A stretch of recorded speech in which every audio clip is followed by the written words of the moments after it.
দুই পরিবারের জমি নিয়ে দ্বন্দ্ব, এরই জেরে রাতভর সংঘর্ষে জড়ায় বরিশাল বিশ্ববিদ্যালয় ও বিএম কলেজের শিক্ষার্থীরা। এতে আহত হন দুপক্ষের অন্তত ৮২ জন। ভাঙচুর করা হয় শিক্ষা প্রতিষ্ঠানের ৬টি যানবাহন। ঘটনাস্থলে পৌঁছে পরিস্থিতি নিয়ন্ত্রণে আনে সেনাবাহিনী।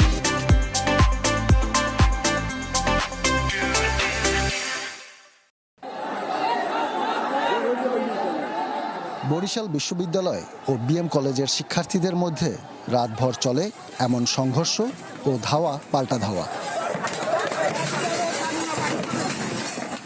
সোমবার রাতে জমি নিয়ে দ্বন্দ্বে বিএম কলেজ সমন্বয়ক মোস্তাফিজুর রহমান রাফিকে মারধর করে বরিশাল বিশ্ববিদ্যালয়ের শিক্ষার্থীরা।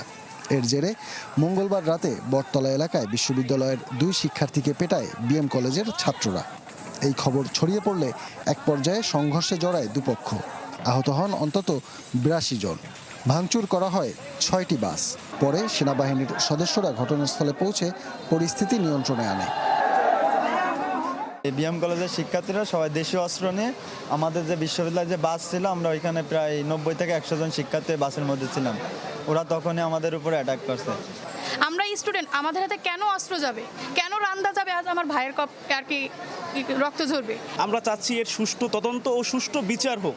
আমরা বরিশাল বিশ্ববিদ্যালয়ের কর্তৃপক্ষ এবং বিএম কলেজের কর্তৃপক্ষ এবং স্থানীয় প্রশাসনের সঙ্গে সমন্বয় করে যাতে এই ধরনের অনাকাঙ্ক্ষিত পরিস্থিতি সামনের দিনগুলোতে আর না ঘটে, তো সেই বিষয়ে আমরা আমাদের জায়গা থেকে চেষ্টা করব। আর আহতদের উদ্ধার করে ভর্তি করা হয় শেরেবাংলা মেডিকেলে।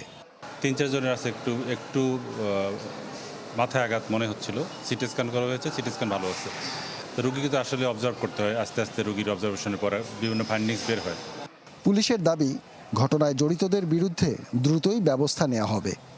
এই সংক্রান্তে এখনো কোনো মামলা রুজু হয়নি। কেউ যদি মামলা রুজু করতে চায় সেক্ষেত্রে সেই মামলার নিরিখে পুলিশ আইনানুগ ব্যবস্থা গ্রহণ করবে। সংঘর্ষের ঘটনায় 7 দফা দাবি জানিয়ে সংবাদ সম্মেলন করেছে বিএম কলেজের শিক্ষার্থীরা। কাউসার হোসেন রানা, চ্যানেল 24, বরিশাল।